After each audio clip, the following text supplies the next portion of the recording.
All right, we're here on the Country versus Metal podcast with our friend again, Adam Hood. How you been? What's up, buddy? How you doing? I'm doing good. How Are you? how uh how have you been since the last time I talked to you? I've been pretty good. I got no complaints. Staying about as busy as I can. Are you enjoying these? Oh, doing the podcast, Mm. especially with the video. Yeah, the video makes it a lot easier not to step on somebody. It Yeah, helps a lot when you see the mouth close. it is. It's nice to be able to communicate and look at somebody's face, huh? Yeah, and it's Yeah, cool to it's to pretty see funny. people that like I know. It just Yeah, yeah, like I did one with Taylor, and it was I cool to saw see that. her again. Yeah, it looked great too. The conversation was good and everything too. So, yeah, Yeah, you pay attention to a lot of music, man. I got to give it to you. I don't see how you absorb so much music. it's really hard, and it's still funny. Talbot was live doing the pre-show for this, playing your Mhm. music, and I jumped on live, and I'm like, "There's another Adam Hood song that I have not heard." I'm like, Wow. "Man," and then I was going to do another Adam Hood song, and what came up was you and Brent Cobb along with Muscadine Bloodline. I think it was like burning at both ends. Yeah, it was that song is called Good Chunk of Change. Yeah, that's right. I mean, that's still probably, like when I can go into my iTunes and kind of look at my top songs and stuff. I mean, that song's that just goes to show you how much volume those guys are listened to. Like that song is the top song of any song that I have, and it's just I was just featured on just featured on one of their albums. So Yeah, it's crazy just for a song I sang a verse on. I mean, Aaron Ritchie wrote it, but Brent and I sang on it. So yeah. Like if you go on like more info on the iTunes store, it shows mm. popularity in the graph, and that is definitely your most popular I mean, it's crazy, man. I mean, collab. like I said, it's a testament to how many people listen to Muscadine Bloodline stuff. So good for them. Yeah. Now there was kind of like a little bit of controversy for them jumping on the Post Malone You tour. think? It, I was on a couple of the forums, and a lot of people are like, "Man, I had hotel rooms for this weekend," and I get that. Just Hmm. if in the next 2 days, your whole plans to travel have been, but at the same time, like I was talking with Taylor, like you just can't be the band that says no to something like that. Oh yeah. Oh, you mean talking about them having to cancel shows and stuff like that? Yeah, they Yeah. canceled 2 months of their tour, but as they put it, I'll surmise what I remember. They said, "Yeah, that's like a guy in the minors, uh, batting around in the minors for almost a decade and getting the call up to the majors to be like, it's just not the right time." Yeah, man. I mean, I feel like if you really appreciate their music, surely you'll understand exactly what's going on and encourage them. You know what I mean? Like, Yeah, I mean, how much is it really out of your pocket? You know what I mean? I mean, go see another band that you've never heard before or something like that.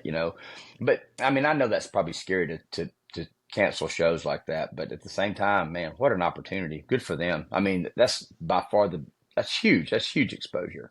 yeah, Huge. absolutely. My boss actually went to one of the shows, and he said it was like the best concert he's ever been to. And he was like, "You really know those guys?" He goes, "They were Yeah. fantastic." And I was like, "Yeah, they were at Mile Zero. They were staying at the same hotel." And I saw them on their record release with Lance Rourke, and they were That's amazing. cool. They were same thing as I told Taylor. It was like the more and more I see people, and the more like I guess it's just the way of the road. Like you either get better or not. Mm. But a lot of these artists I've seen from the years of doing this, it's just every time I see them, it just gets better and better, and it's awesome, and it's cool to see, especially at the Alabama is just churning out some great musicians. It's really interesting, man, because I've seen I've seen other places become kind of uh, a hotbed, or just it's kind of a springboard for artistry. I've seen it, I've seen it in Georgia a lot with songwriters, and in Texas and the Carolinas and stuff. But like it's been a long time since it's really kind of a bunch of people that I know from home are, are successful, and which is really great.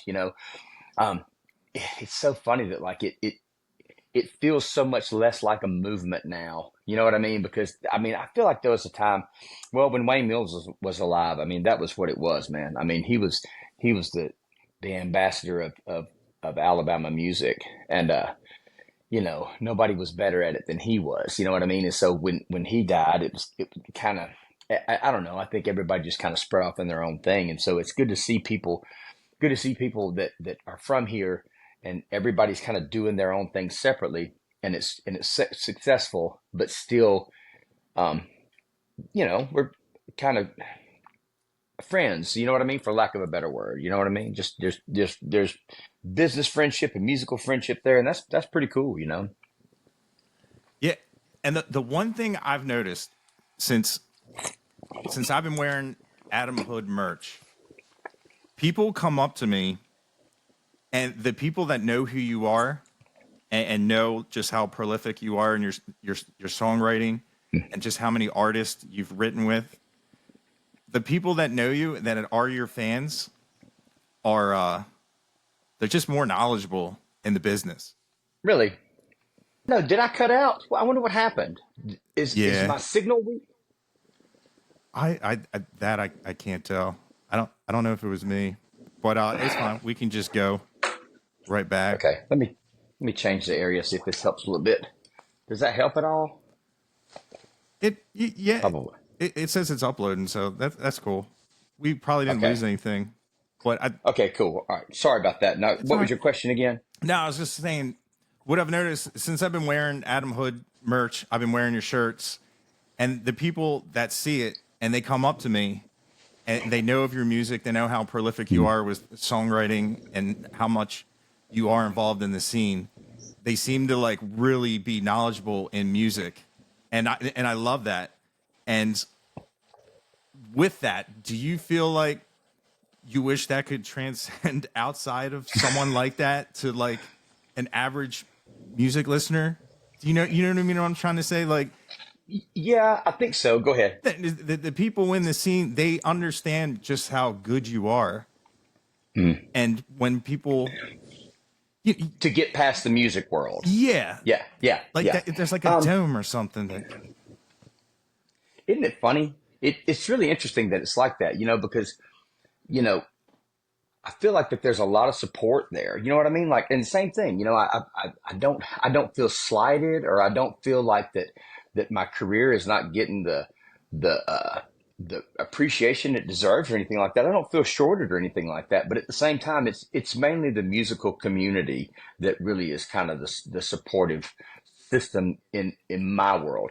Now, um, I don't know that I do feel, it's okay with me, because honestly, I think I write in a way that's talking to myself, and so therefore I'm talking, the people that are going to relate to me are going to be people like me, and I mean, it's just it, and I don't want it to be anything where I alienate just your regular average everyday audience. You know what I mean? However, um, I know there's ways, I know there's context that I write about that probably isn't as applicable. You can't write songs about being on the road and expect for a housewife to love it. You know what I mean?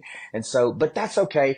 And at the same time, um, it's helping me to sort of refocus my attentions towards writing songs that a housewife would appreciate. And you know what I'm saying? Just to yeah, to kind of say, okay, maybe you're narrowing your focus of your context too much. And I know that's just, you shouldn't think this much about songs probably, but I have to, and because I always have. You know what I mean? Like I should be overthinking my stuff. I shouldn't just kind of half-ass it and set it and forget it. I mean, it's important to me. So, but I appreciate the fact that you say and thank you for wearing the shirts, by the way. I see you do it all the time, man. I really, I mean, that's what you need. Um, but anyway, I, I'm glad that people are knowledgeable. I don't know. I think people are smarter than anybody else gives them credit for. You know what I mean? it's a, you know, and but at the same time, that's nice. I don't know. They must know something I don't know. Smarter than me, huh? Yeah, the last time it happened, I was having a conversation, and this guy came up and said, "Dude, cool shirt." And he was like, "Adam Hood's the real deal. I love that dude." And I was like, "Yeah, man, he's cool, man." I was like, I got to meet him, got to hang out with him, and I was like, "Yeah, it'd be really cool to like write a song with him." And then like we had this whole conversation, and and he left, and Uh-huh. he got on the bus, and I was like, "Man, that dude was really cool. Who was that?" And they're like, "That's Cut Wetzel's drummer." And I was like, I had no idea. I was like, "Oh man, I would have told him how good he did tonight." And like, here we are Oh, talking that's about really Adam funny, Hood, man. and they're like, "Oh, we thought you knew. We thought you You knew." missed your window, dude. You had such an opportunity. Yeah, he was. That's really funny. Yeah, he was cool. He came right up to me. He was like, "Adam Hood, man, that's cool." I was like, "Yeah," and that's happened. That's happened a lot. And it's just like when people ask, like, you don't need like a big platform to meet these people. It's like if you go to a Yeah. Muscadine Bloodline show, wear an Adam Hood shirt because they will definitely be like, "Dude, Adam Hood in Baltimore, who are you?" You know what I mean? Like, it of course, Taylor Honeycutt's going to jump off stage and be like, "I need to know how you know." But Well, and that's the thing. Taylor's one of those people that's kind of a little bit of an exception to the rule. You know what I mean? Like I've known her husband a long time, and I mean, I tell everybody this. Like her husband's dad owned the guitar shop that I took lessons from in seventh grade. You know what I mean? Like, I mean, known them a long time. And so, there's a little bit tighter focus there. You know what I mean? But at the same time, it's still small circles, man. And it's really nice.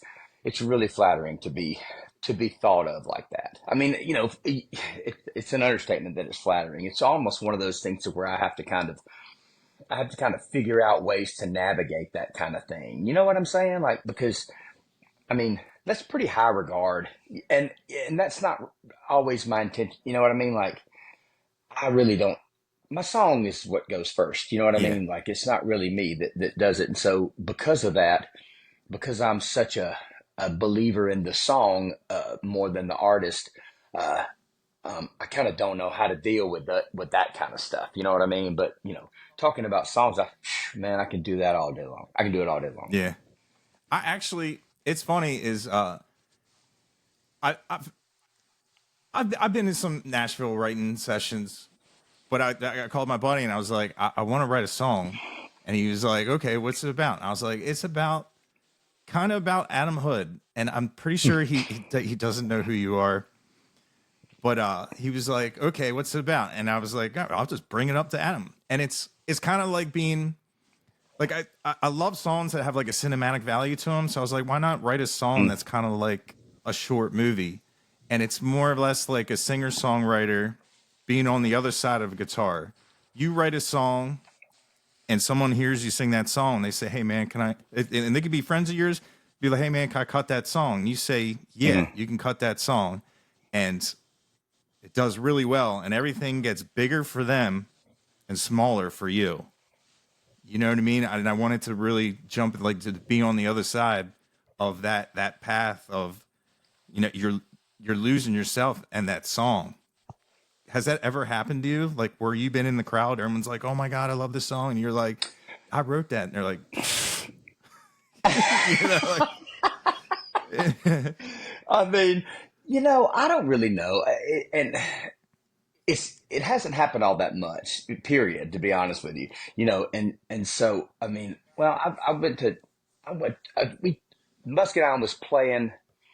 They were at the beach a couple of years ago, and Brittany and I took the girls. And I mean, dude, okay, this is a great example. It's not people in the audience that you worry about. It's my children. Like they were playing, and both of my daughters were like laying in our laps watching iPads, and I was like, "That's a song Daddy wrote." And like, you can obviously they the least concerned. That you know what I mean? Like yeah, I think Drew thinks it's cool. She's 8, and so like she's at a place to where like music is kind of starting to catch on. 86, and so she's she likes what she likes, but it's a little bit more. She just doesn't. She hasn't started thinking about songs yet. You know what I mean? And Drew's kind of at that place, and so like it's becoming intriguing. But I mean, yeah, if anything builds me up, I have. I have women in my life that'll keep me pretty level, you know. But it really is interesting that you say that, though. You know, like you said, kind of having to give up the song. Um, I don't feel like it's gotten that way yet because for the most part, like the majority of the songs that I have had recorded by other artists are kind of songs that I've written with or for that artist. You know what I mean? Like I recorded Front Porch Thing, but at the same time, like it was, you know, that record, the Shape of Things record, was and the intention was to do that. It was, you know, it was kind of for me to make a record. There were demos from my first publishing deal at Carnival Music, and so we just piled up demos and you know, polished them up, mastered them differently, and made an album out of it. But like it was still sort of something that I wanted artists to put in their bus when they were driving around, as much as I was for it to. I mean, I wanted anybody to hear it that would listen to it. But like I'm always open to anybody recording my songs, and I don't. I mean, I kind of feel like that once I turn them loose in the world, that they're kind of fair game. You know what I mean? Like you've already you've you've sent it out. You know what I mean? So you know you can't really be responsible for or have not necessarily be responsible for having an opinion. You can, but you know, I mean, I just like I said, I try to make sure I serve the song better, you know, better than the songwriter, you know, and so that way. By that happening, I don't take it personally. I don't feel like that's my song and you can't do it, you know. So you know what I'm saying. So I try to take at least you know, a realistic attitude about it. Yeah, that's just crazy that when you think about it, it's just, It is crazy to think about. you know, like when you write something that could just change someone else's life, and it may not. I mean, obviously you'll make, you know, you'll get the money every quarter, but But you know, I mean, the thing is, man, I don't even know what that's worth anymore. You know what I yeah, mean? Like, I mean, you know, I get mechanicals and they're okay. You know, I mean, it's fine. Make a car payment or two or something like that. You know what I mean? But like, you know, we're not getting rich. You know, and I mean, I don't know that. I'm sure you can. You can get rich doing anything you want to if you're willing to you know do the things that are necessary to do it. And sometimes the things that are necessary to get rich in the music industry aren't things I'm interested in. You know what I mean? yeah, I mean, I just, you know, whatever it may be, you know what I mean? I can maintain this, you know, and that's about it, you know, but, and still help some folks and still write with other people and stuff like that. But yeah, I mean, it is what it is. yeah. That's true. You definitely sleep better at night knowing that you got to where you are by being a good person and not by, you know, chopping anybody down or anything. Yeah. Yeah. I hope so. I mean, you know, I hope so. I'm just as human as anybody else is, but or at the same time, like, you know, there's also a part of me that, you know, people have asked why I don't produce more or why I don't invest in or participate in, you know, other artists or younger artists. It's not that I don't, I do. I just don't do it all that much. Number one, because, you know, my time, I don't have enough time to maintain both and be of service to someone else. And number two, you know, there's a part of me that says, well, has my method worked? You know what I mean? Has my model worked well enough and been successful enough to run someone else through that gauntlet? And that's, I don't know, that's subjective. You know what I mean? Like to me, there's part of me that feels like, well, it has been for me, but I don't know if someone else wants this. You know what I mean? Like I don't Right. know. This is my life. You know, it's my path. And so if you know if you want to be a star, I wouldn't follow my method. You know what I mean? This is a slow burn. You know, but yep, it's what I wanted to do. You know, this is where I want to be. Yeah, a slow, controlled burn. Yeah, exactly. Yeah, and that's the trade-off right now. And I feel like this more now than anything. You know, the more that's yours, the better off you are. You know, and I mean, I'm not stingy. You know, I mean, I listen. If anybody wants to help, by all means, you know, let's all do this together. You know, but at the same time, like I do appreciate the fact that we can that it's all in house. You know, it my life is less complicated because of it, really. And that's really all it is. It's not a pride, or it's not this kind of attitude of being a maverick. It's just the fact that, like, the fewer the heads, the less, more straightforward it seems to be, Yeah, and the more you can be yourself, where Yeah, you don't have yeah, to hit that's right. And there's quotas. no, yeah, there's no agenda. You know what I mean? Because I mean, this is it, man. I mean, I'm kind of past that point in my life to where I can play a part, or you know what I mean? Like, you kind of. I heard Rodney Crowell talking about getting out of the music business. He said, he said there was a time when I got out of the music business, meaning I quit worrying about what I'm wearing and stuff like that. And then that's Rodney Crowell. You know what I'm saying? Like, so even he felt that for a certain period of time, but then he quit feeling that way for a certain period of time too, though. So, and I think I'm somewhere in between. You know what I mean? Like, I still, I think we got, I think we got a long way to go. I think there's a lot of growing and a lot of learning that we could do, but at the same time, I feel like that that it's we're not going to fit into a mold. You know what I mean? This is going to be what it is. So if you do hit like a big song, or even like the lottery, you're financially set. Would you stop writing songs, or this is just I don't think I could. this is just what makes you? Yeah. And that's the thing. Yeah, I don't think I could. There's just it's just a, it's a therapy, man. You know what I mean? Like, it's like a workout, or if you're a runner, it's like running. It's just one of those things to where it takes a little initiative and it takes a little discipline to do it. But once you've finished it, you feel great. You know what I mean? And there's a bit of an addiction to that.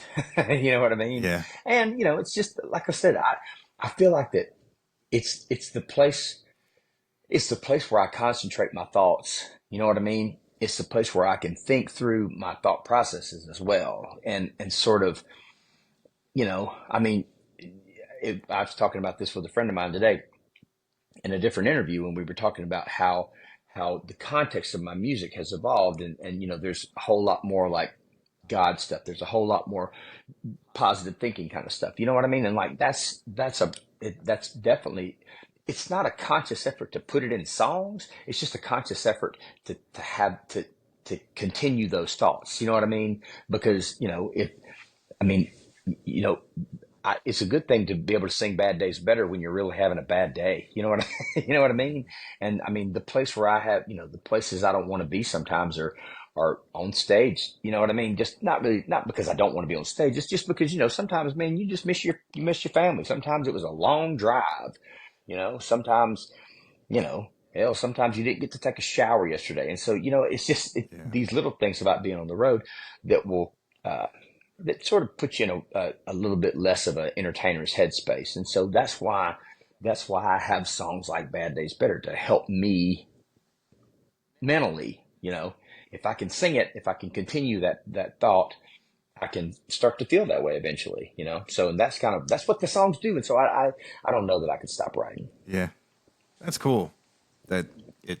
I mean, you found something that helps you out, that you love, Yeah. and that can keep a roof over your head. Because you're right. And I'm fortunate because it's not that easy for a lot of folks. You know what I mean? Like, it's, especially for guys, we just don't, we're not raised to the feelings thing. You know what I mean? Like, we're just, nobody tells you how to do that, and Yeah. nobody, and, I don't know, maybe that's a little bit of a cop out or an old man's way of looking at it, but, you know, I mean, there's something to, I mean, there's science that's proven that that just 5 minutes worth of writing your thoughts down a day will really kind of help your thoughts. You know what I'm saying? Yeah. And just some people just they don't have access to that information, and they really struggle with their head a lot. And I still struggle with my head a lot, Yeah. but I got some tools now, that certainly help out. Yeah. Have you heard American Aquarium song "Crier"? I don't think so. Oh, because that's exactly what you're just talking about when he talks to don't cry, rub some dirt in it, and it deals with that. It's a fantastic song. It's it's Like being a guy's perspective about your emotions and stuff. yeah, like it's okay to cry. It's Huh. okay to, you know, Yeah. still be a man. Still, one thing I've always noticed is like when the guy's mad and he's got tears rolling down his eyes, that's a dude you don't want to mess with, you know? Or someone that's not scared to show an emotion of sadness in Yeah. front of you.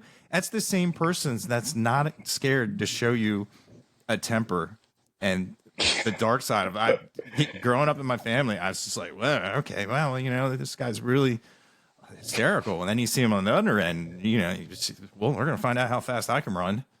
Somebody in not scared to share their emotion, you know. Yeah. Yeah. That's interesting.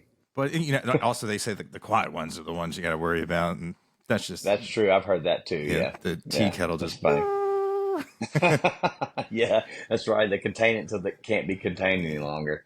I do know those feelings. So, has any like new artist like really like gave you advice, like a good Advice?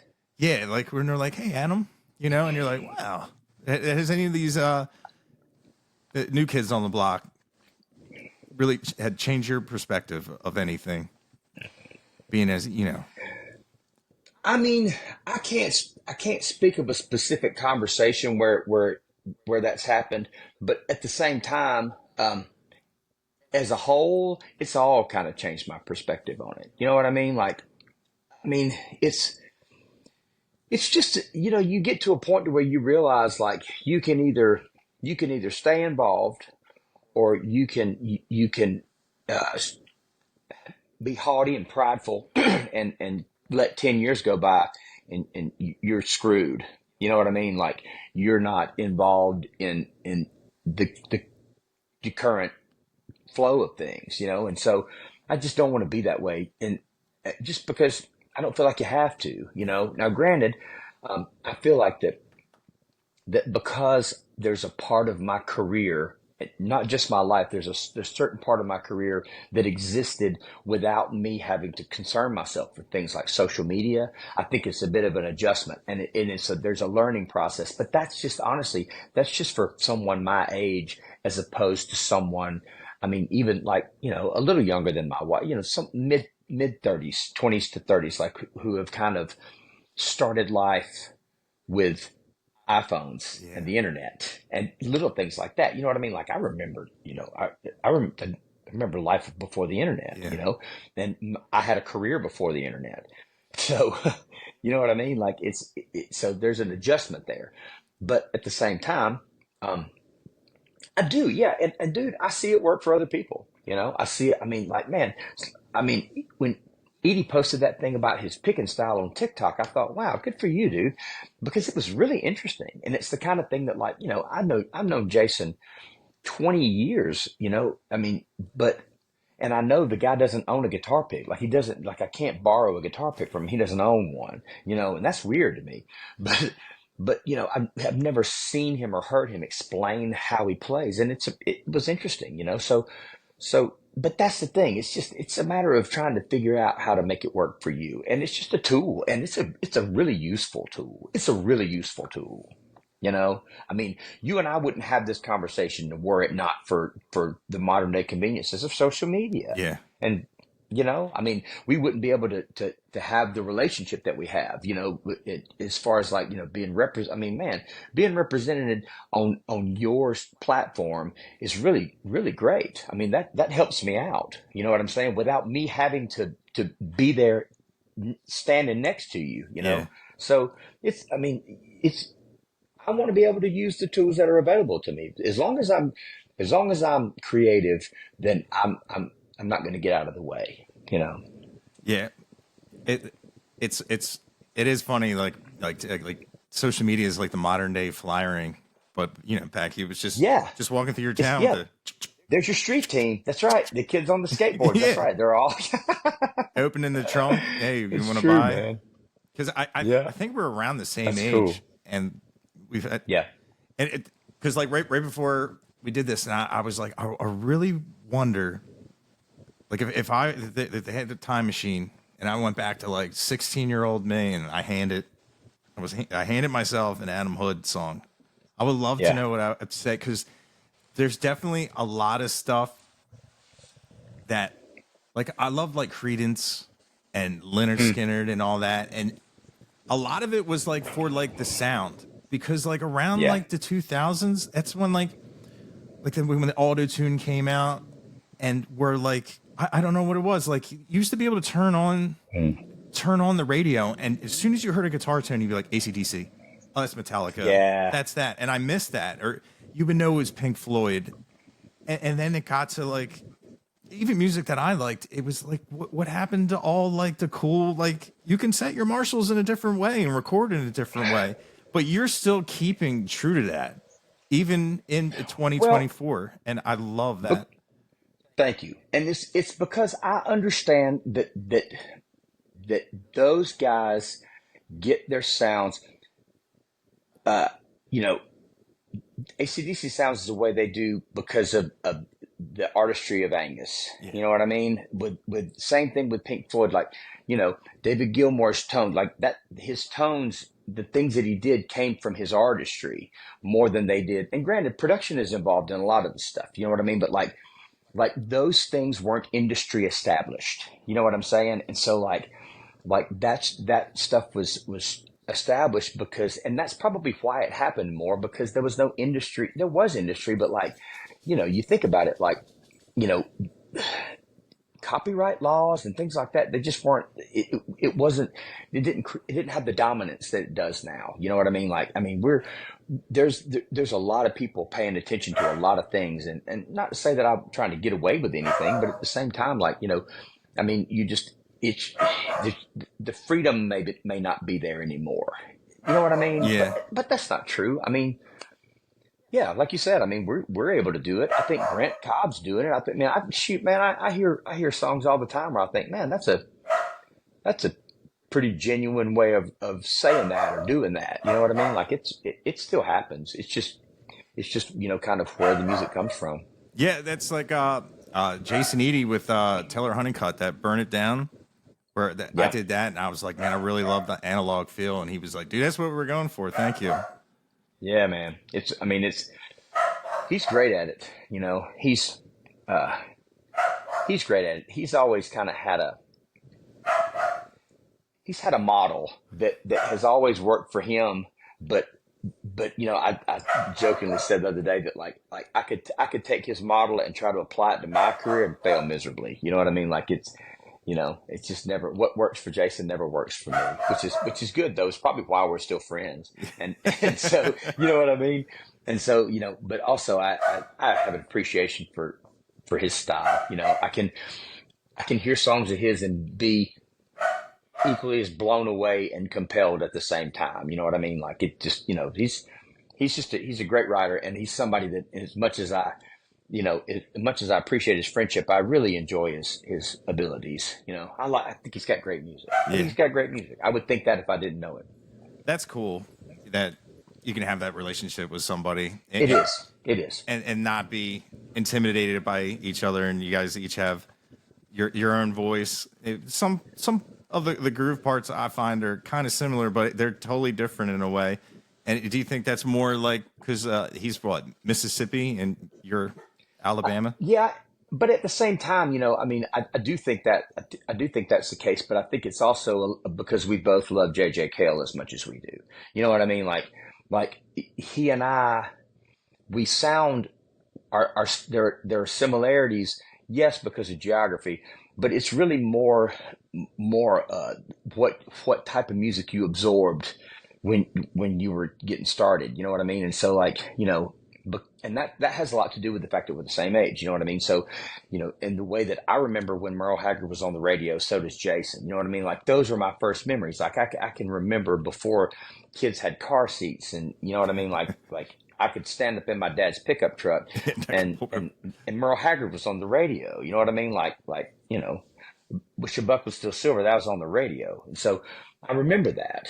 And those are my first memories of songs. And so when that's where it comes from first, it's kind of where you start, and he and I started from the same place. But, and again, the appreciation of other music, I mean, I think Kale is a great example. You know, Haggard was always our common ground with Jason and I.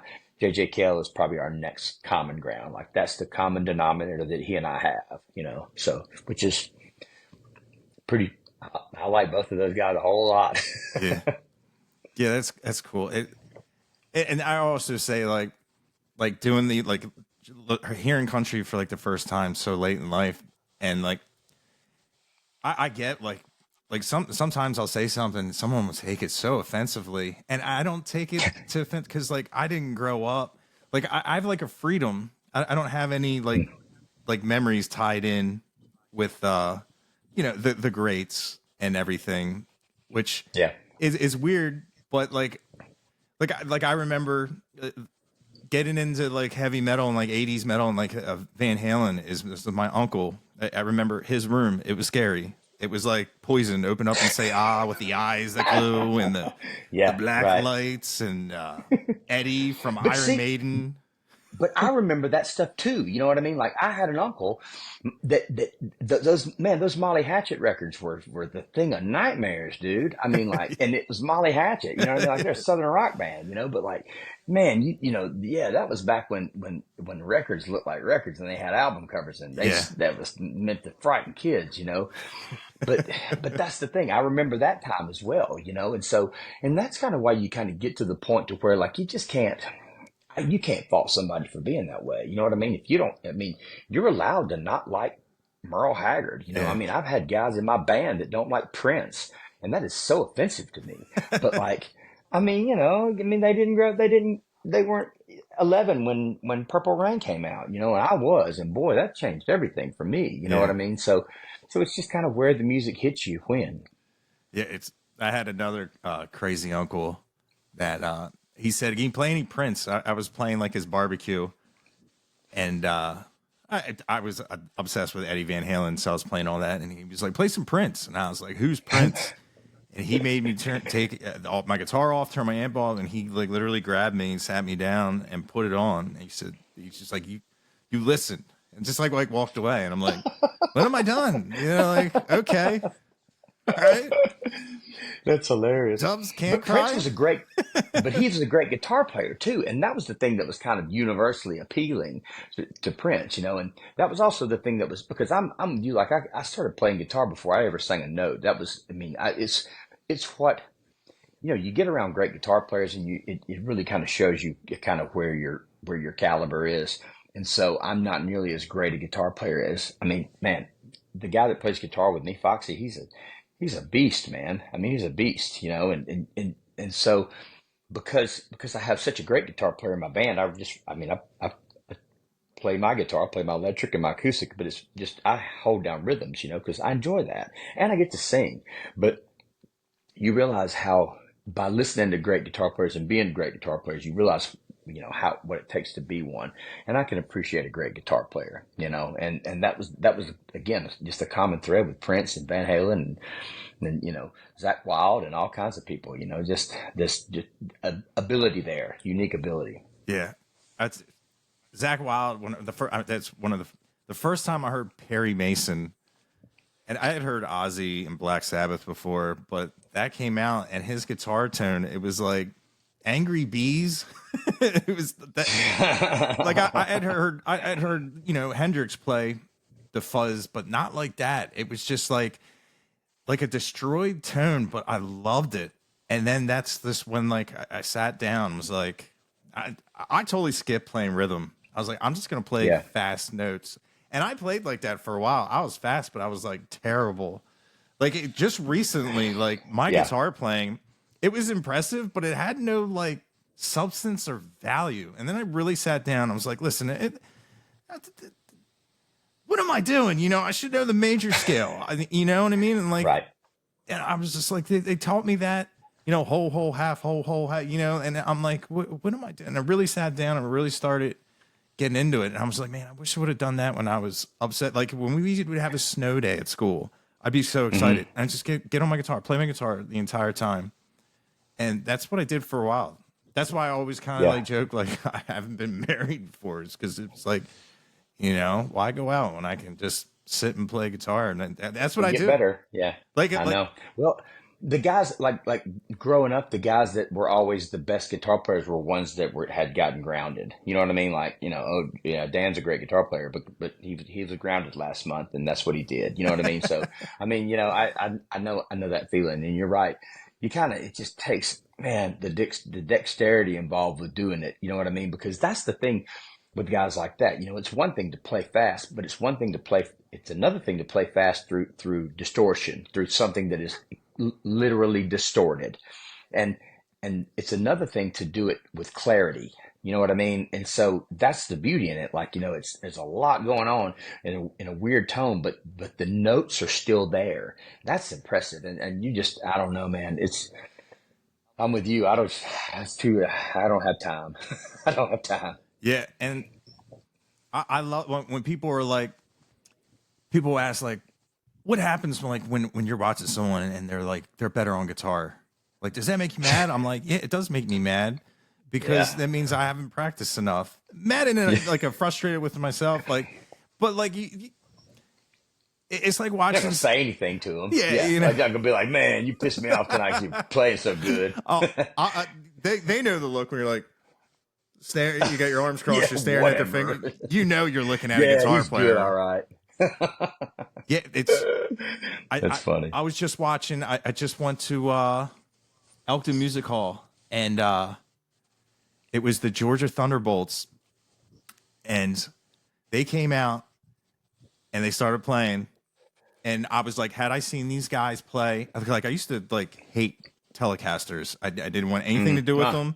This dude came out and was playing a Telecaster, and I was like, had I seen this guy before the whole country thing, I would have had 5 of them. He was awesome. And then I walked up closer to the stage because I wanted to take more videos of him, and he's wearing a Them Dirty Roses shirt, and How about that? I love this guy. And after they got off stage, I was like, hey man, do you know Andrew? And he goes, oh yeah, dude, we love those guys. And I was like, phew. I was like, man, because I was telling him, I'm like, I made like a kind of before I went to Mile Zero, I was like, can you guess what artist I would love to have a guitar showdown with? And I explained some of the styles and whatnot.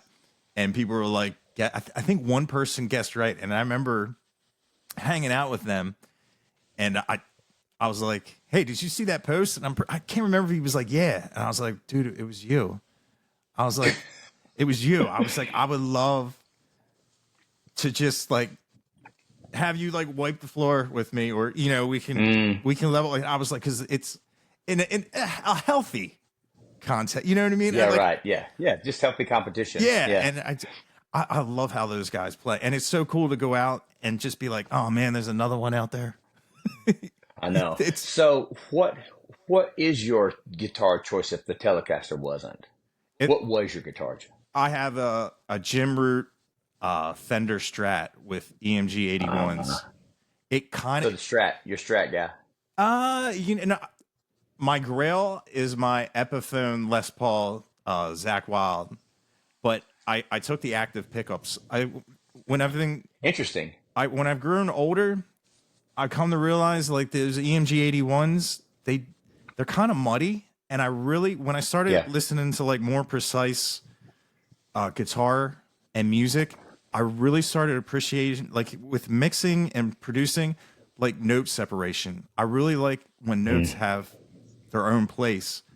Like what I really liked about hardcore music and what like the Red Dirt is, they're not afraid to strum cowboy chords with distortion, which that's a no in like heavy metal. Like Is that right? you're not supposed to do that because when you're using pickups like that, it doesn't sound good. But I got Yeah. some bare knuckle, like hand wound, like high output with just better magnets, and it's just really I don't know. Like when it becomes more of like a listening experience, when you can hear the notes, and especially with like a good acoustic, a really good just I don't know. I just really started appreciating that more. But I think my go-to definitely is a Strat because I like when you pay a little bit more, you get the compound radius necks, and it's just as comfortable playing at the top to the bottom. It's just really nice to play like that. I just recently made myself pour and bought a Brent Mason because I wanted to play the B bender. That's really try doing the country thing, and that has like a Yeah. 7.25 neck where like I have big hands, and I really like when it's like a baseball bat cut in half, where there's a lot of people like those Ibanez Wizard, but I like, Yeah. to have, I don't like space because it just makes me sloppier. But Yeah, well, and that's always going to help your tone. The more wood you got is always going to make your tone better, you know. But that's cool though. I have one Strat and I keep it because if I didn't have it, I'd want a Strat, you know. But like I don't know, I was that was my first guitar, like the Strat bodies. I always loved them the most, you know. But and I yeah, went to everything else before I'd kind of really settled on the telly because I mean it's kind of like a Les Paul. I mean, and to me, ironically, you know, I feel like that the telly and the Les Paul are probably the most symbiotic because out of all the guitars you can get, it's easier to get Telecaster tone out of a Les Paul than it is to get it out of a Strat, and vice versa. You know what I mean? Like it's strange how they're like that because but yeah, I mean I was always into Strats too. I mean it's pretty versatile, you know. yeah, It's difficult for me to play just because kind of where the positioning is, but like um yeah, they sound cool. yeah, and it's funny. Like I stopped playing Les Pauls because the arch made me play with my wrist, and I started Yeah, getting really bad tendonitis. And once was able to like lay my hand flat, it was a lot more comfortable to play. And interesting.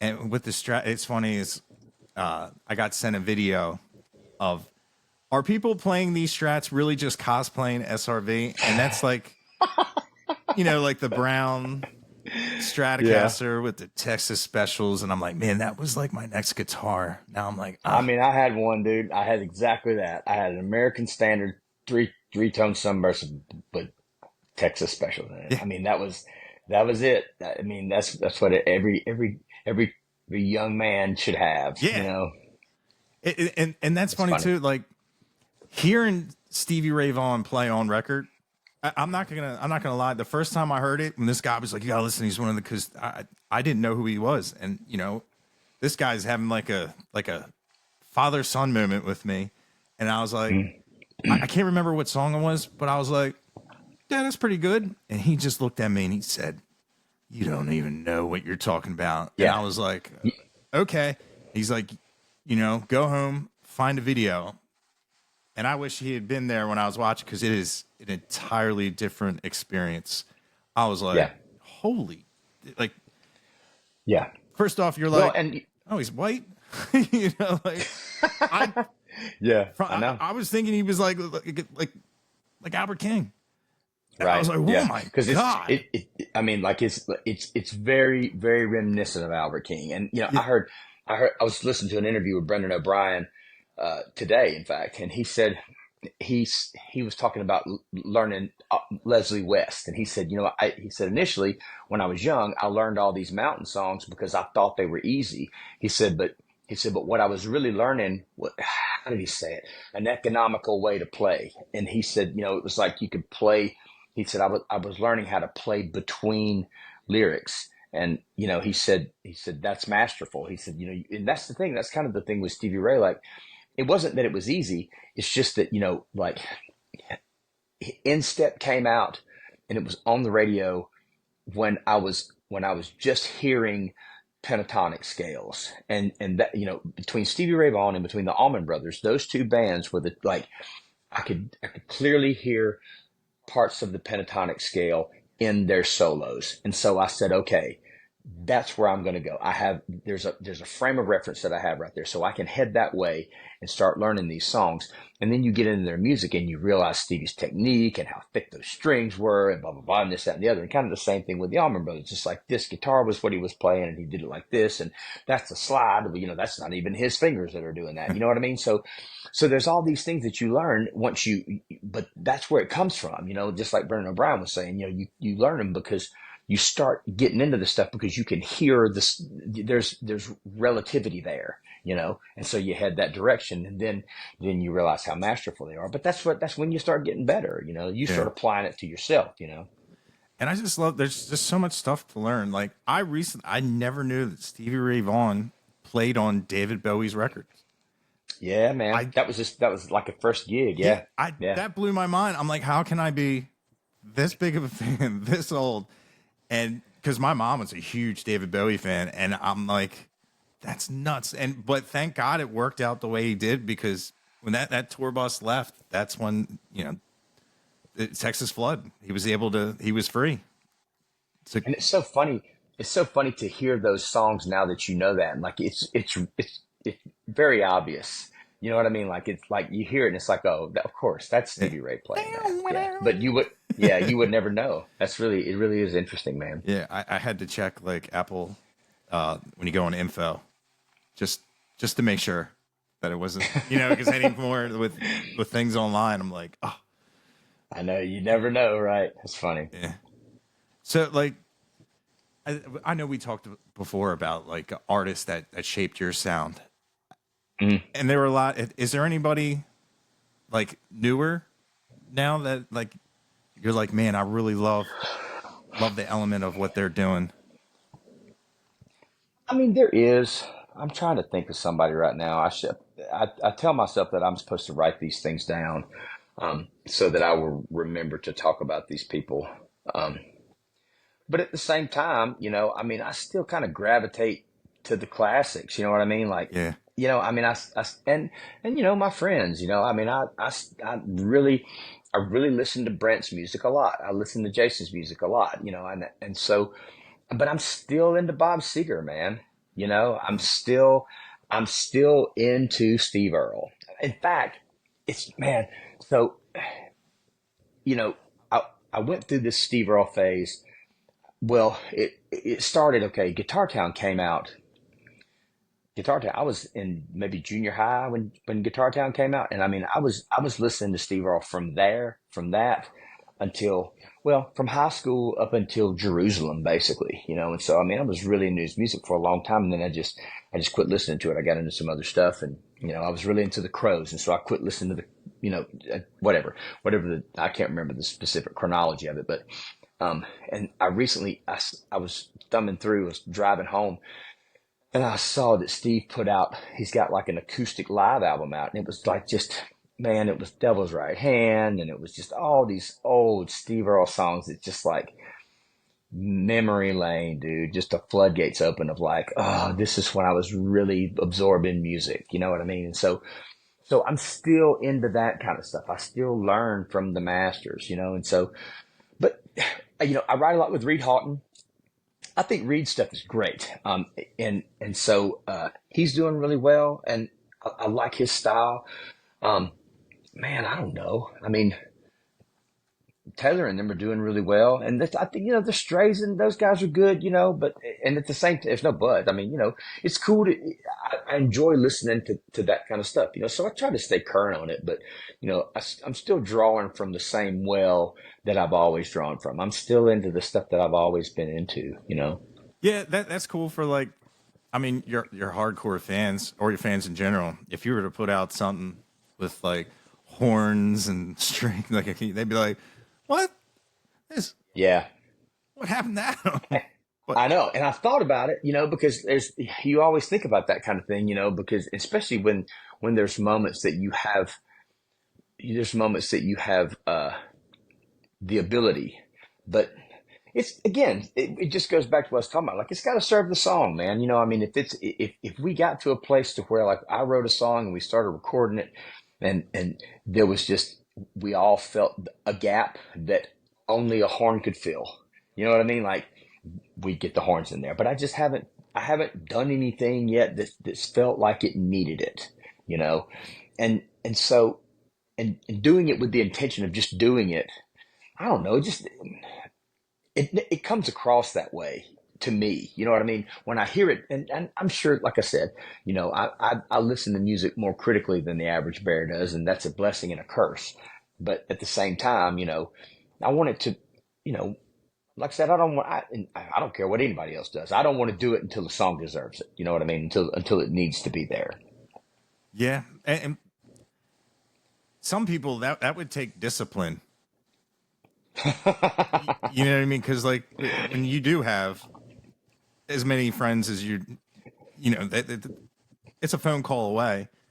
But like you said, if it serves the song, and it's a good way to be because you know a lot of the I hate always saying the Nashville stuff, but the stuff that I always it's like the one thing like I never enjoyed pedal steel because the songs I had heard it added nothing other than it washed away the sound of the cymbals. It was just way too much Right. reverb, and it was just like, and Yeah. it was like, It can be a really abrasive instrument. Yeah. yeah, Yeah. But done well, it's as beautiful as it gets. yeah. It was a. I've talked about this so many times, but it was a game changer seeing American Aquarium's guy actually play it, and then you see like Zach from Silverado, where it sounds like shooting stars falling down from the sky. It just Yeah, man. really adds some shimmer and some. It keeps the emotion in the song, or the fast pacedness of you know the big strings and just stuff like that. But there's a lot of like I always say, it's like band in a box. And Hmm. and what I love about like your music and with like a lot of the stuff I've listened to, the Texas side country and everything, everything's mixed like a rock song, where Hmm. it's just Yeah. not you up front and you got really cool riffs, but you got to like strain your ear. And that's one thing I always didn't like because there's actually a couple of mainstream country artists that I've heard where their voice it's a voice and there's cool riffs in the background, but it's like I can't hear them. It's like I'm done. You know, like Yeah. Yeah. I Yeah. like music. And right. Exactly. And and that's what I'm saying. You know what I mean? Like, I mean, there's no point in washing it out. You know what I mean? Like just and I don't know. There's a method. Everybody's got a plan. But I'm with you. I mean, let me hear it, and I'll be the judge of whether I like it or not. Yeah. What's funny is I was kind of like I chased you for a little bit. I was I know that the Elkton Music Hall got canceled, and then I was in Atlantic City the night before you were playing. Yeah. Yeah, and I didn't notice until the next day.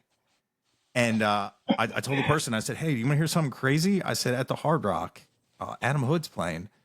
And they're like, "Oh my God, why didn't we stay?" And I'm like, "Listen, I didn't really know." I said, "I didn't know until," and they were like, I feel like I did you a disservice, man. I let you down.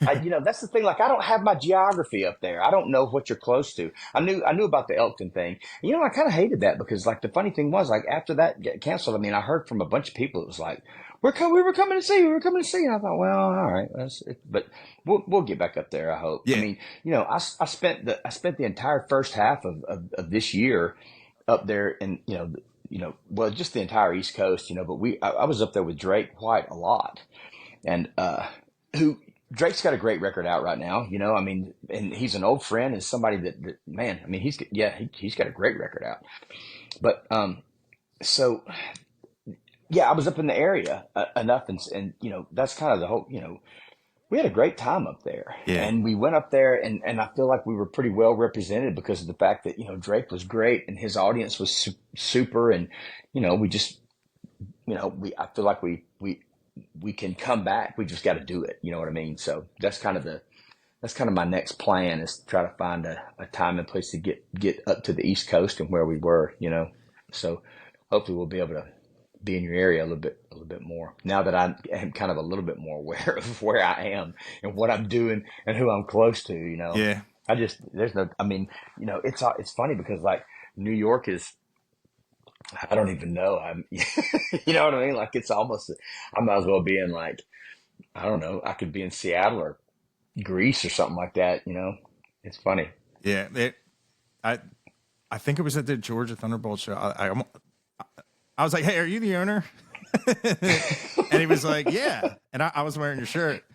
I was like, "Hey, what happened to Adam Hood show?" And he's like, "Listen," he's like, "We love Adam Hood," and it was one of the guys that had opened up. He goes, "Yeah." He was like, "Adam Hood." They were starting talking about Adam Hood. Blah, blah, blah. I was like, what happened, show?" You know, like, and Well, maybe we'll be able to make it back up. I hope. Yeah, it was funny. They were like, we really don't know. He was like, I don't think he understood that this place kind of fills itself. And I don't think Adam Hood knows that there are a lot of Adam Hood fans. Cause cause I would have ran like a campaign and just tagged Yeah. Elton, but yeah, it was pretty funny. Like, we saw, Dylan Wheeler, Treaty Oak, and Co Wetzel at the Hard Rock. Mm. And then, the algorithm puts it because I was tagging that venue, and I was like, "Oh man, we just missed Adam." And they were like, "What? Yeah. Why did we go to that?" I'm like, "Well, I didn't know about it."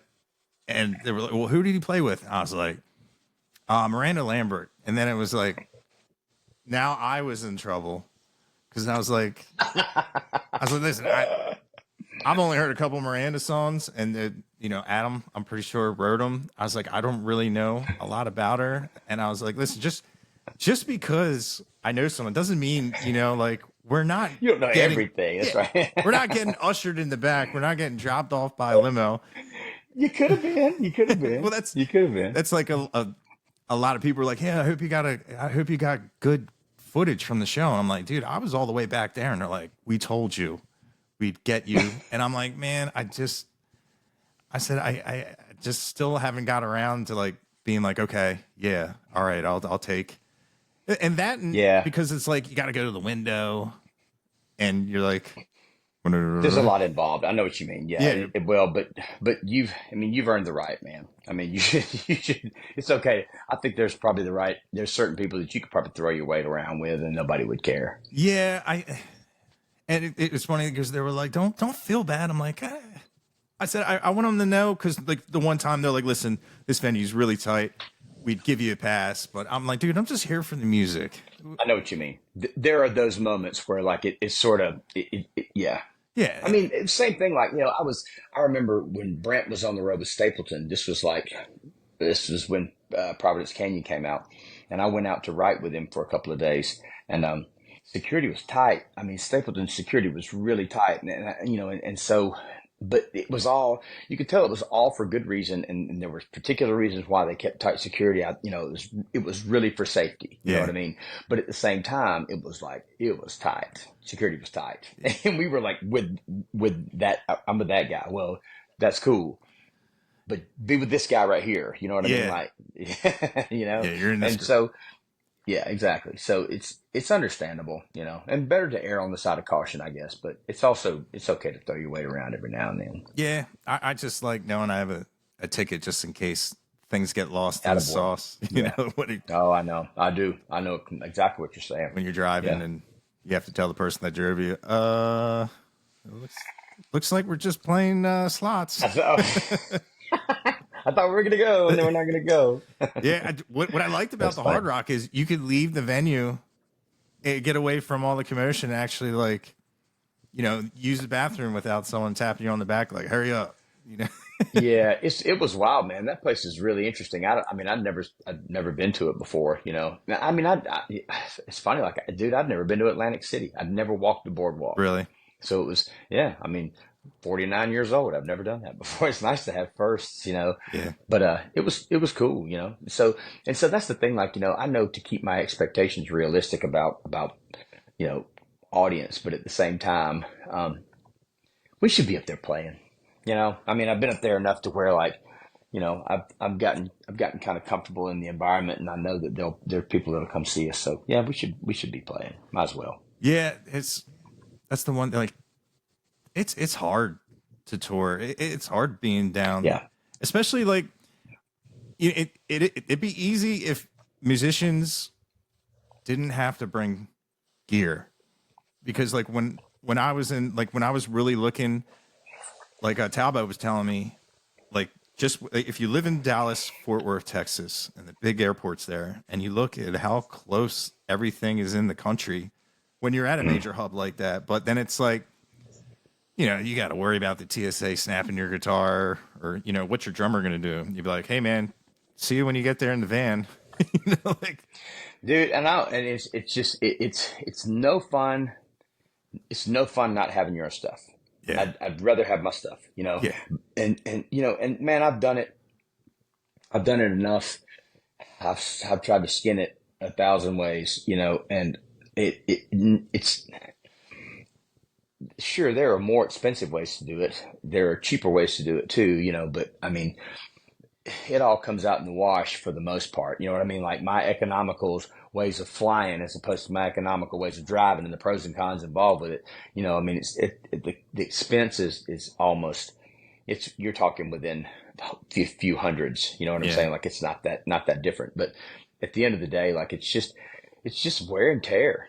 It's the wear and tear on everything and just the cost of wear and tear. I mean, that's the thing. And, I wish, I wish there was a way to bypass it. Yeah. But there are people that do it, man. I mean, there are people and that's the thing. Like, I've done it. I've done this with kid gloves because of the fact that, I want to be able to do this and be a father. I want to be able to do this and be a husband. Like, and that people do that every day too. However, there are a lot of people that haven't been able to manage and balance that. You know what I mean? Like, and so, and I have to really be careful. I have to really kind of, my steps are baby steps, and so it takes a little bit longer, but I want to be able to say when I take the step to do whatever it is I'm doing next, I want to be able to do it right to where I don't lose. If, whether that's, you know what I mean? Like, and I'd rather lose money than trust or something like that. But at the same time, you know what I mean? Like, just because you'd rather lose money doesn't mean you want to lose money. You know what I mean? Yeah. And so, but then it doesn't mean that we don't. You know what I mean? But I don't know. It's just like I said. I just because there are other people. I want to be smart about it. Yeah. And like you said, it's definitely like, and there's no handbook for it, No. and hopefully you have good communication with your partner because Yeah. you think everything's fine, you're doing everything right, and then just, you come home and never, I know. what? you know, What? dude, Yeah, I do. Yeah. I'll, this is one of like, I was doing at my work, they were upgrading the software we use, and the people were flying in from California, and they were spending a couple weeks going back, couple weeks going back. And there was this one guy that stayed. He just was like a workaholic, would go back. And I remember the security guard come and say, "Hey, you have a package." And he's like, "Okay, where do I sign for it?" And they're like, "The loading dock." He had just bought a new house with, I guess, the advance with his wife, and he hadn't been home so long. She sent all his belongings on a truck Oh, to Lord. here. Like he just moved in this house. It was all his stuff, and I remember them handing like the manifest for him to like, and he was like, This is my stuff. "Yeah, his entire life in this." I just remember being like, "Oh my god!" And I'm like, "What's he gonna do?" Like, I just. Of course, like now I haven't seen or heard from him, but I'm like, dude, like what? Because there's nowhere to put it. Like, do, and technically he's a What am I contractor. going to do with this Yeah, stuff? he's a Yeah. contractor. He doesn't work here. It's like, do they unload the truck? Like, it was just like, oh my god. And I was like, dude, that is vengeful. But I mean, like, Yeah. it's kind of like what musicians do. They some of them, they get a little taste of that fame and they get the blinders on, and they can be good people, and they don't know until it's weird. I've seen it where they thought everything was fine, and I remember hearing it. They weren't married, but they're like, "Oh, she's cool. She's cool. She's really excited. It'll all be worth it." And then you come home and you're like, you get told you're neglecting your kids, you're doing this, you're selfish, and it's crazy. Just not a lot of people realize that when they're like, "Why don't you come here? How come you didn't stop here?" And it's like, well, there's more to just the interaction of the fans with you on like a nightly basis from Yeah. the backside of what it took to get here. It's like, why do they even put air in trailer tires? It's not like they have suspensions. You know what I mean? Like, why are they I not know. hard, It's funny. super hard rubber? Because they always explode. And, like, and I'm like, when people That's steal funny. trailers, let's just weld it to the thing. I know, right? Yeah. I know. There's got to be an easier way to do it. Yeah. Well, and you're right though. it's just it's because, man, I mean, the days the days get out from under you fast, Yeah. and like, it used to be back before Brittany and I got married, it was 10 days was my magic number. You know what I mean? Like if I was gone more than 10 days, I was disconnecting to friends and family, like but now it's like 4, you know what I mean? And so, but that's the thing. I mean, and do they do fine without me? Sure, they do fine without me. But at the same time, like, just because they do fine without me doesn't mean I want them. That's not a reason for me to go, okay, well, cool, you guys are good. See you. I'll see you in a couple of weeks. You know what I mean? Like, it's that you kind of don't want them to do fine without you. It's better that they don't. You Yeah. know what I mean? Like, you need to be needed. And so, there's, yeah, I can't go out for a month, and there are guys that do, there are guys that go out for a month and then they're home for a month. But it's just, I don't know. There's a balance in there somewhere. And sometimes I teeter too much on one side. Sometimes I teeter too much on the other, but oh, we're just trying to make it work. Yeah. It's it it's an interesting. It's a multifaceted dice. It's- Yeah. Yeah. It's hard. It really is. But it's cool. You know what I mean? And that's the thing. Like, it's at least, my wife she's in this. You know what I mean? She gets it. And so, granted, do I need to be home? Yeah, sure. I mean, there's no point in wasting time. But an opportunity is an opportunity, and whatever the opportunity may be. If I mean, like, I'm in Nashville right now, I had an opportunity. I mean, I just got home from. I mean, like, I walked home. I slept in my own bed last night. I got up this morning. I took the kids to school. I came up here. I'm going to go back home. I'm going to come back up here. You know what I mean? Like, it's and so there's a lot of back and forth for me. But and I mean, I say this all the time. Like, if it's I'd rather it be more work on me to be less trouble on my children. You know what I mean? And so, and that's, I just, like I said, I just rather, and do I miss opportunities? Sure, absolutely. I mean, if I made myself available 24/7, I would definitely I would have more opportunities and I would be able to take them, but I would be available 24/7. And that means that I'm available zero to someone. You know what I mean? yeah. And I don't want to do that anymore. Yeah. I can. I mean, whether my kids want to be around me or not, I want to be around them. You know what I mean? Like, I want to be around them with them yelling at me about not wanting to brush their teeth. That's fine. I don't like it, but it beats the opposite. Yeah. Yeah. I definitely get what you're saying. But yeah, we've been talking for an hour. You still? If, Yeah, I'm good. Hang on. I got to plug my phone in though. okay. Give me just a second. Yeah.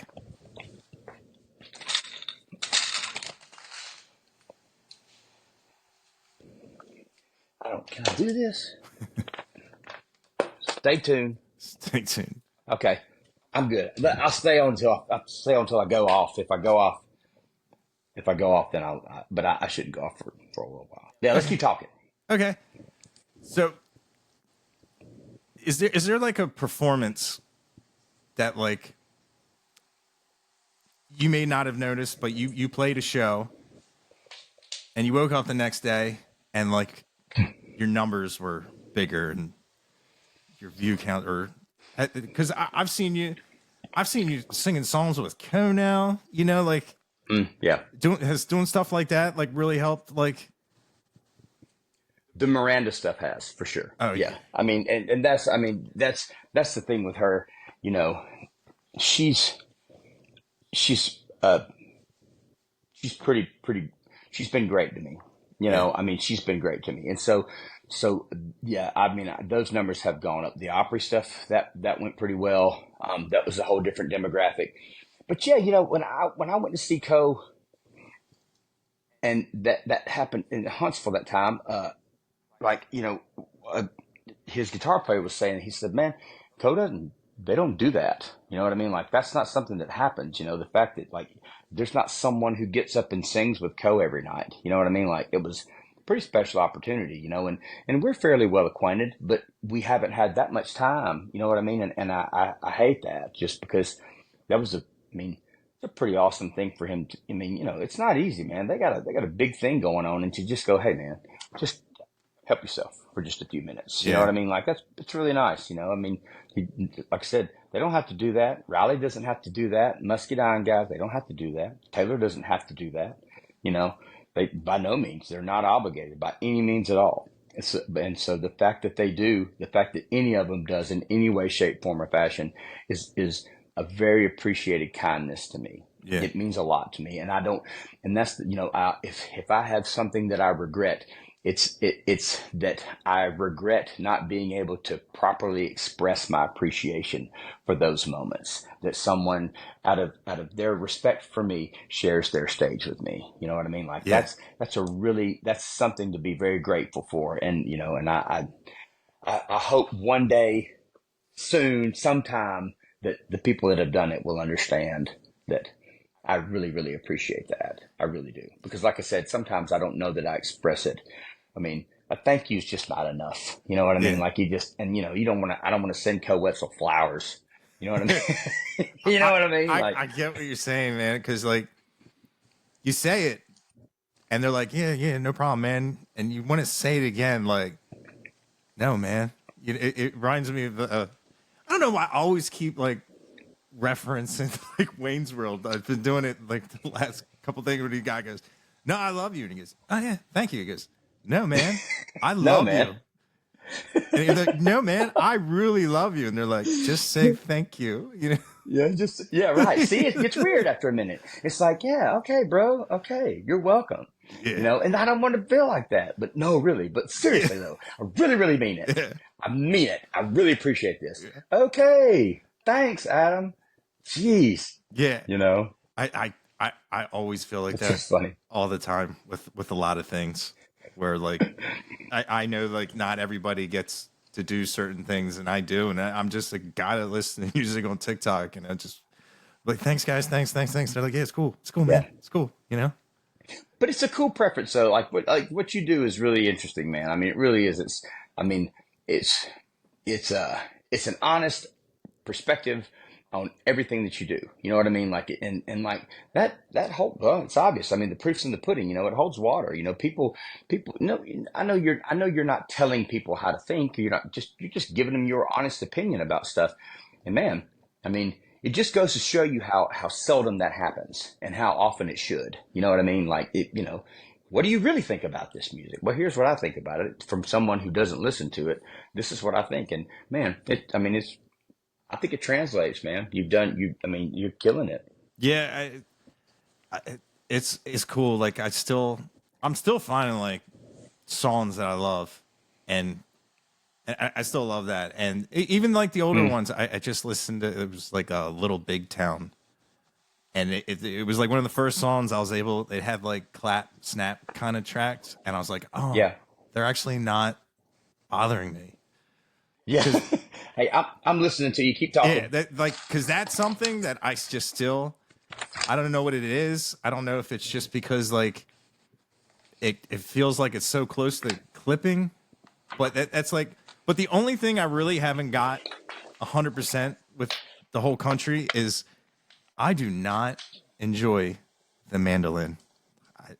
Interesting. Just Really? the probably because it's I always feel like if you're gonna like if you're in a studio and like I don't know if you've been there like when they want you to play and strum all like a window blade just all downstrokes like you played when you were 8 because they want that Yeah. consistency and like Yeah. but then here comes the mandolin and they're like oh I might play 15 notes here oh I might play 23 it's just it's kind of like all over the place when everything else is just so like mechanical and on Yeah. the metronome and they're just not held accountable. And and there's a science to it, man. And that's the thing, you know. A mandolin is such a high strung instrument. It's there's ears that it's not meant for, you know. But I mean, man, there are guys that are great at it. You know what I mean? Like it's amazing. But you know, dude, there are guys that have mastered the spoons. You know, I Yeah. mean, there are guys that have stuck a broomstick in a metal washboard and strung a string to it and have mastered it. You know what I mean? I mean, there's just, you know, This music, man. Yeah, It's, yeah. That, music. that reminds me of the what's his name? Justin Johnson plays like a Yeah. little bathtub 3-string guitar. I don't know if he's from Alabama. That's one thing I'm always jealous of. That one I've never been able to play or master, or I would not feel comfortable doing is slide guitar. But Yeah. I would love to be able to do that. It It's a whole technique. I know. I feel the same way you do. And like, the funny thing is, like, I feel like you either kind of get it or you don't, because like it's not really, the approach it's not the same, and so like, and I've I've been able to kind of tap into the understanding of it, and so like I can see that there's a freedom there, but you just can't you can't get good at it until you do it in front of people. You know what I mean? Like it has to be just there's mechanics to it that just have to be nailed down, and when it's done poorly, it's really bad. You know what I mean? Like it's like bad slide is really bad slide. Bad fiddle playing is where you got to kind of like find notes when you kind of got to get to there instead of knowing where it is. Like you have here is your spot between your frets. That's where you play, and this is you play it like this. This is what happens. Like it's not like that playing slide, and so yeah, when it's bad, it's bad, and I've just never made it great. yeah, yeah. I've always always been bad. It's Yeah, funny. yeah. That's one thing. Like it's fun. I have a slide right in front of me, and I'm like, I don't even want to look at it right now. Yeah, but it's got to be liberating, man. And that's the thing. Like I was always afraid of it because of the fact that that I felt like it always had to be in an open tuning. But like I know plenty of guys that Warren Haynes plays in regular tuning. I think Trucks plays in regular tuning. Charlie Starr plays in regular tuning. I mean that's three great slide players. I mean probably some of the best. And I mean they don't they don't do anything different than you would do any other way. It's just it's a feel and a technique and stuff like that. They just kind of nailed it. But I think they just aren't scared to go there either. Yeah, I I probably if I sat down and forced myself, it might be semi terrible. But Yeah, same way as learning scales. You know what I mean? Like you could work your way up to. It takes a long time to get mediocre at something. yeah, You know what I mean? yeah, definitely. So if you weren't doing music, what career path do you think you would have took? Do you know?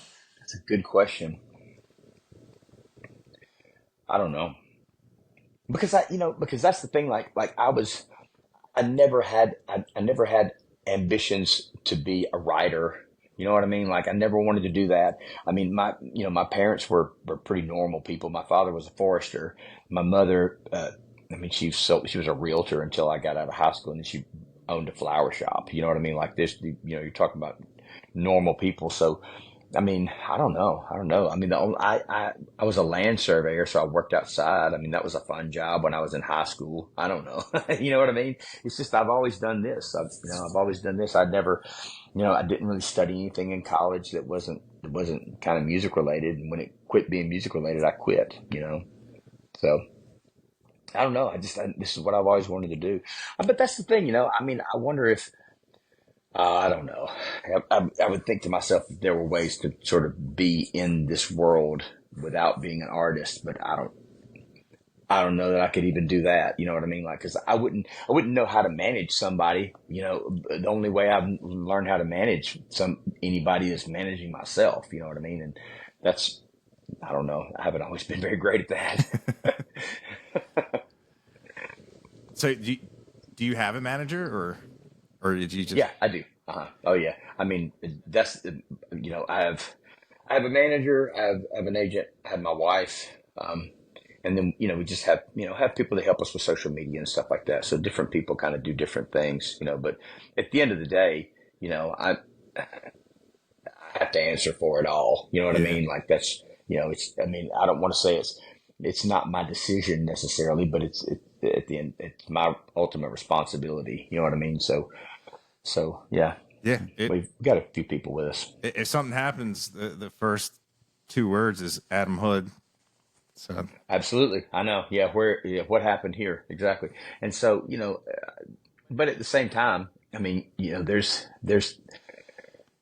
well, like we were talking about, the industry has changed so much and so quickly. And I mean, it's just gone a million different directions. And so, um, I don't, I kind of leave certain things up to the pros and their expertise about some things. You know what I mean? Like there's things I don't have an understanding about, and it's nice to be able to work with or call or sit down, have coffee with, someone that does know that kind of stuff, yeah, and it leaves you available for more time to do what you want to do because that's I just do this TikTok thing and the podcast, and it's just like it's very time consuming. It's just like editing, Yeah. and like people are like, "Well, all you do is just sit down and you know listen to the song and talk about it." I'm like, but that's me on the comments, I'm doing the clips and everything. I was like, but then at the end, like when I think about it, I was like, if I had somebody help me, I'd probably end up being, I'll just do it myself anyway. But Yeah, exactly. Like, I mean, I feel the same way you do about stuff. I mean, there are times when it would, of course, do I want to, be writing instead of doing comments sometimes, but at the same time, like, who else would do it? I yeah, mean, and also, I kind of get to this point to where, like, I realize through comments, like, I start to see names and faces. You know what I mean? And like I'll see someone that's responded or that's kind of frequently commented on a few things, and then I'll notice that person's at my show in Birmingham or whatever it is. You know what I mean? And that's how relationships are developed. And I mean, I don't know. It's kind of cool. It's nice to sort of get to know people. yeah, and it's amazing how that just kind of happens on its own.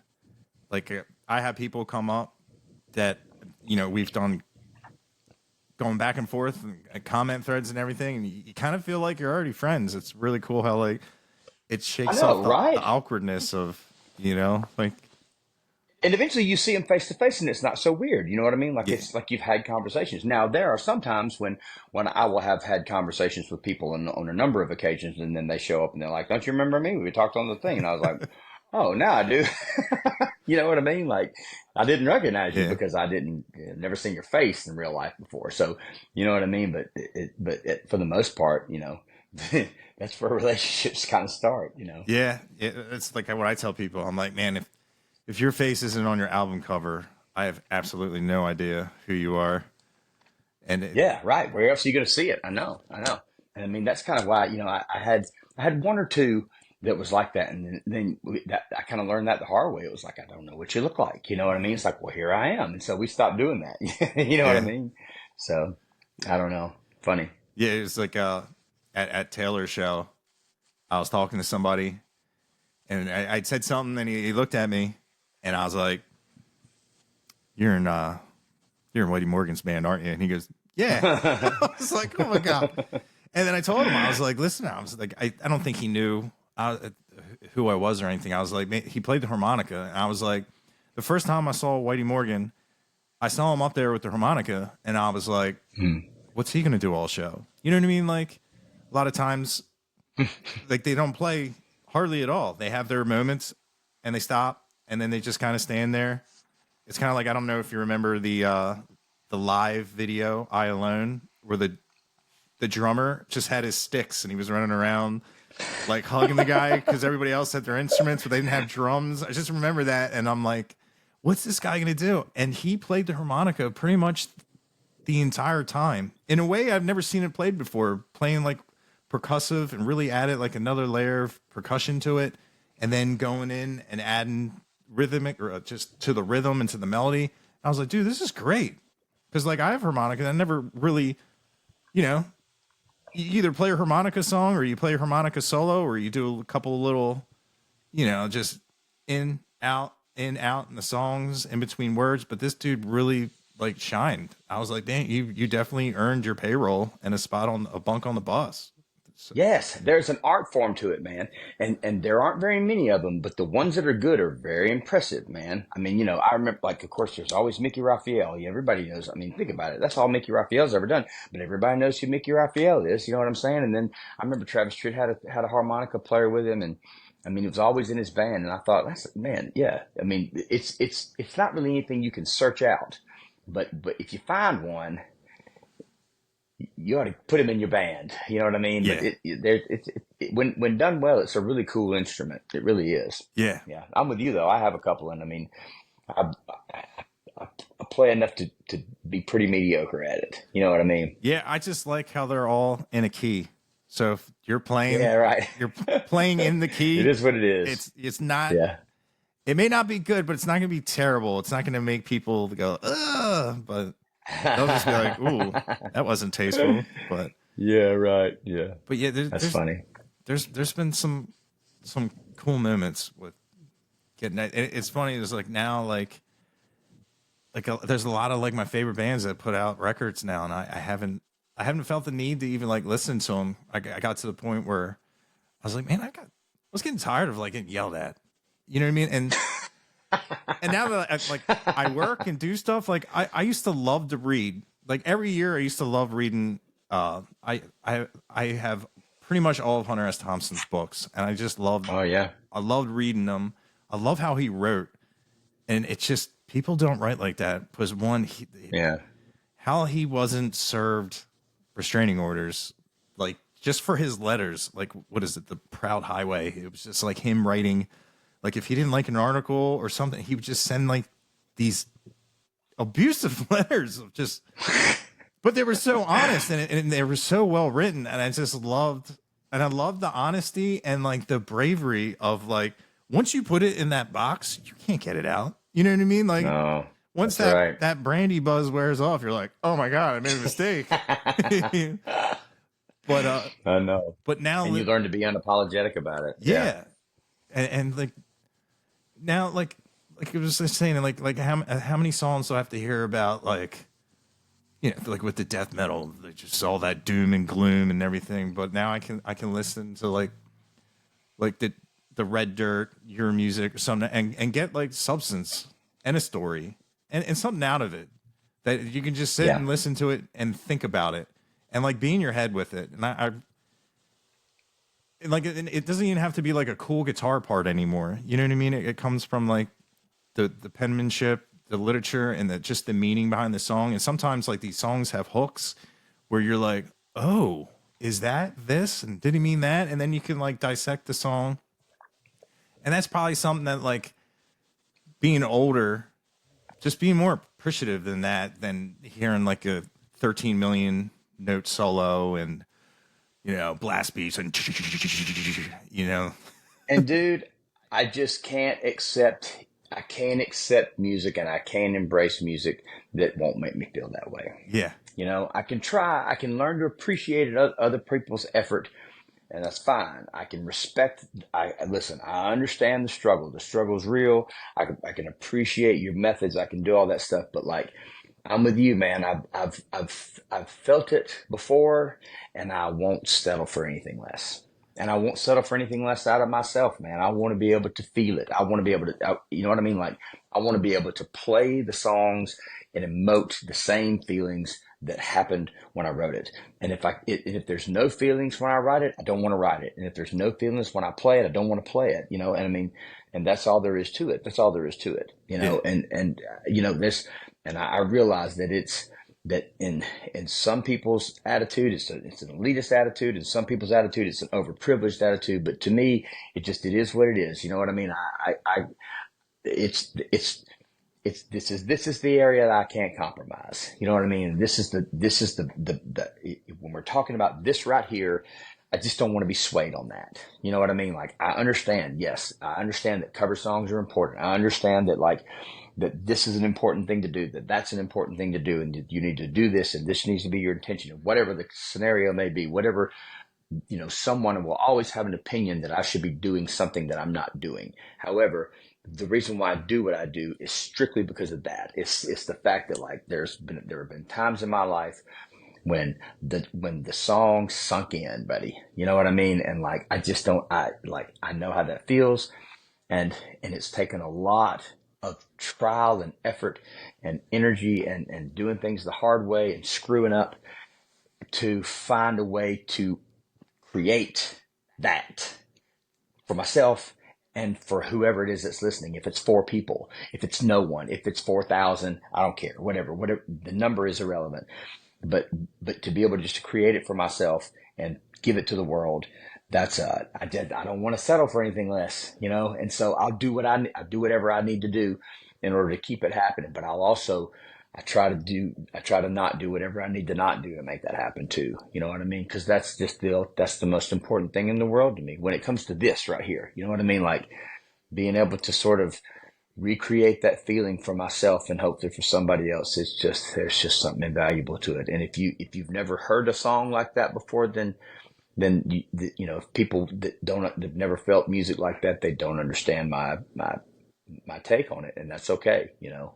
But it's different, it's deeper, and Yeah. I want it to be deeper, you know. Yeah. Like I always like when you're listening to a song and in your imagination, you're watching the music video, whether there be one or not. Like you're making it yourself, just seeing moving pictures of Yes. Where characters. the lyrics can put the pictures in your head. Yeah. That's right.